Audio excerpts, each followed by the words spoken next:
Hello दोस्तों। Finally जिस form का आपको बेसब्री से इंतज़ार था इतने दिनों से, वो नोटिफिकेशन आ चुका है और इंडियन नेवी ने आपको बुलावा भेज दिया है। ठीक है कि दोस्त तैयारी करो और आ जाओ, हम आपको लेने के लिए तैयार हैं। ठीक, तो इसमें 3 बैचेस के लिए नोटिफिकेशन आया हुआ है। इंडियन नेवी अग्निवीर SSR 2025, एक 2026 और 2026 बैच के लिए। ठीक है, इसमें आप जो है अनमैरिड होने चाहिए, मेल और फीमेल दोनों ही अनमैरिड होनी चाहिए, तो आप लोग अप्लाई कर सकते हैं। ठीक है, बीच में शादी भी नहीं करना है भाई, ध्यान रखना। उसके बाद एजुकेशनल क्वालिफिकेशन 10+2 होना चाहिए PCM के साथ। ठीक है, और 50% नंबर आपका होना चाहिए कम से कम। अगर आपने डिप्लोमा किया हुआ है तो उसमें भी आपका 50% होना चाहिए। ठीक है, आई होप ये समझ में आ गया होगा आपको। उसके बाद अगर हम एज क्राइटेरिया की बात करें तो देखिए यहाँ पे थोड़ा सा कैच है, इसको ध्यान से समझ लेना, नहीं तो फिर कंफ्यूज हो जाओगे तुम।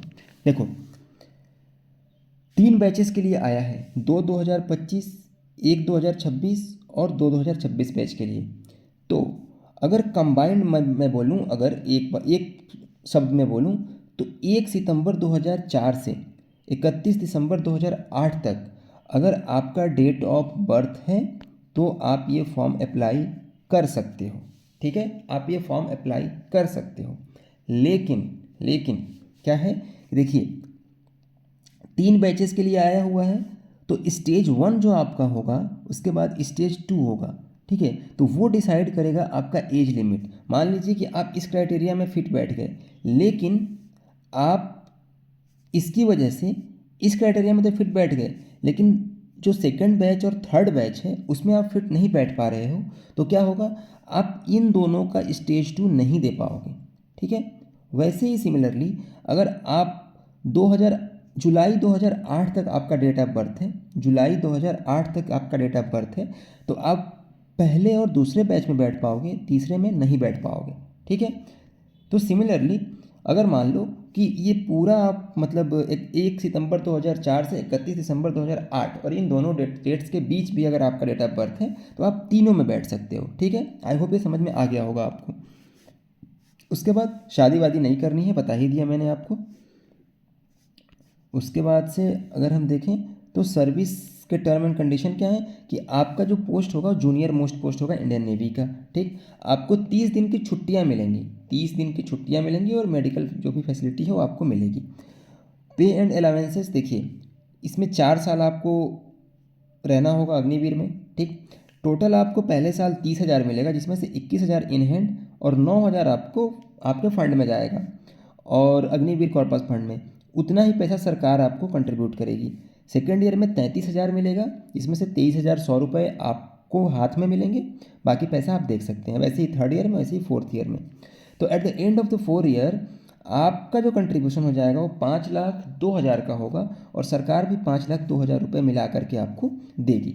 ठीक है, चलिए, पेंशन वगैरह नहीं मिलेगा, आपको ध्यान रखना है। लाइफ इंश्योरेंस कवर आपको 48 लाख का मिलेगा। ठीक, उसके बाद डेथ कंपनसेशन, अगर आपकी डेथ हो जाती है तो 44 लैक्स जो है आपको मिलेंगे। और डिसेबिलिटी में कैसे मिलेगा आप यहाँ देख सकते हैं। ठीक है, परमानेंट डिसेबिलिटी पे 44 लाख, 75% डिसेबिलिटी पे 25 लाख एंड 50% डिसेबिलिटी पे 15 लाख रुपए आपको मिलेंगे। और आपको कैंटीन वगैरह की फैसिलिटी सब मिलेगी। ठीक है, और बाकी जो आपके बैच में जितने लोग हैं उसमें से 25% तक जो है परमानेंट रखे जा सकते हैं। ठीक है, इंडियन नेवी में। क्लियर है। अब आगे हम बढ़ें तो मेडिकल और की फैसिलिटी और ये कैंटीन वाली फैसिलिटी आपको मिलेगी। सिलेक्शन प्रोसीजर क्या है, सिलेक्शन प्रोसीजर कुछ नहीं है, सिंपल स्टेज 1 होगा। ठीक है, जो कि पहले आपको एप्लीकेशन फॉर्म भरना है, जो कि 29 मार्च से फॉर्म भरने स्टार्ट हो जाएंगे, जो कि 10 अप्रैल 2025 तक चलेंगे। ठीक, कुछ करेक्शन करना होगा तो 14 से 16 अप्रैल तक कर सकते हैं। स्टेज 1 मई 2025 में होगा। ठीक है, और मई में ही आपका रिजल्ट भी आ जाएगा। ओके, स्टेज 2 जो होगा 2025 बैच के लिए, 3 बैचेस हैं ना, तो जो 2025 वाला बैच है उसका शॉर्ट लिस्टिंग और कॉल लेटर आएगा जून 2025 में, और जुलाई 2025 में आपका एग्ज़ाम होगा। ठीक है, और जो कोर्स स्टार्ट होगा वह सितंबर 2025 में हो जाएगा।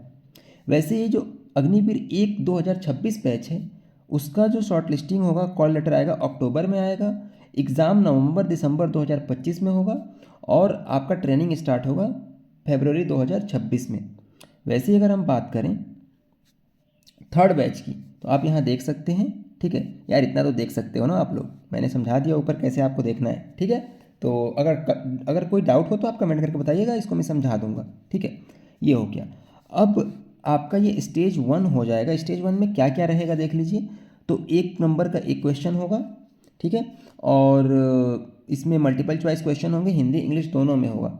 इंग्लिश, साइंस, मैथ्स और जनरल अवेयरनेस होगा। आप लोग बोलेंगे तो मैं इसी चैनल पे आपकी पूरी तैयारी करवा सकता हूँ, लेकिन आप लोग बोलेंगे तो 10+2 स्टैंडर्ड का सिलेबस रहेगा, ठीक है। 1 घंटे का पेपर होगा, नेगेटिव मार्किंग होगी इसमें, ठीक है, नेगेटिव मार्किंग होगी, ओके, नेगेटिव मार्किंग होगी, ये आपको ध्यान रखना है।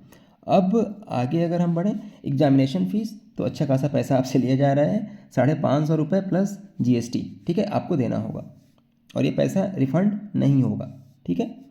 आगे बढ़ते हैं। अब अगर आपने स्टेज 1 क्वालिफाई कर लिया, स्टेज 1 क्वालिफाई कर लेंगे तो आपका रिजल्ट आएगा और फिर शॉर्ट लिस्टिंग हो जाएगी। उसके बाद आपका स्टेज 2 होगा। स्टेज 2 में क्या है, तो physical proficiency test, physical fitness test और रिटन एग्जामिनेशन और मेडिकल एग्जाम होगा, ठीक है। अगर आपके पास आप स्पॉन्सर कैंडिडेट हैं या फिर NCC सर्टिफिकेट आपके पास है, देन आप जो है स्टेज 1 आप नहीं दोगे, आप सीधा स्टेज 2 दे सकते हो, ठीक है। चलिए अब आगे बढ़ते हैं। तो फिजिकल स्टैंडर्ड क्या है इसका, तो फिजिकल स्टैंडर्ड यही है कि मेल्स के लिए 6 मिनट 30 सेकंड में 1.6 किलोमीटर, फीमेल के लिए 8 मिनट लगेगा। स्क्वाट अप या स्क्वाट्स यानी कि उठक बैठक जो है, मेल 20 फीमेल 15 करना होगा। पुशअप्स मेल के लिए 15 है, फीमेल के लिए 10 है।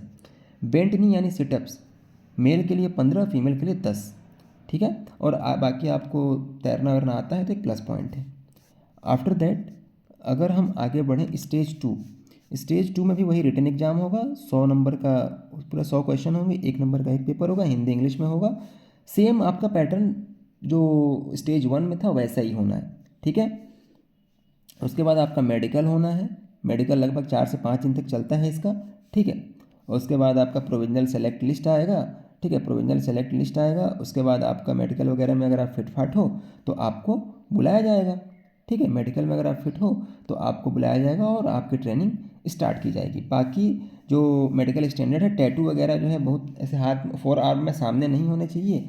और विजन जो है अगर आपका वैसे तो 6/6 होना चाहिए, चश्मा के साथ अगर 6/12 है, 6/12 है तो चश्मा लगाने के बाद 6/6 6/6 होना चाहिए और कलर ब्लाइंडनेस भी नहीं होनी चाहिए, ठीक है। तो आई होप समझ में आ गया होगा आपको। बाकी कोई भी डाउट्स अगर हो आपको तो आप कमेंट करके मुझसे पूछ सकते हैं। लास्ट डेट ध्यान रखना है, लास्ट डेट जो है 10 अप्रैल 2025 7 बजे तक है, तब तक फॉर्म भर लेना, ठीक है। और अगर इसकी फुल प्रिपरेशन करनी है तो कमेंट में मुझे बताओ, मैं तैयारी स्टार्ट करा दूंगा चैनल पर, ठीक है। तो मिलेंगे, तब तक पढ़ते रहो, आगे बढ़ते रहो। जय हिंद।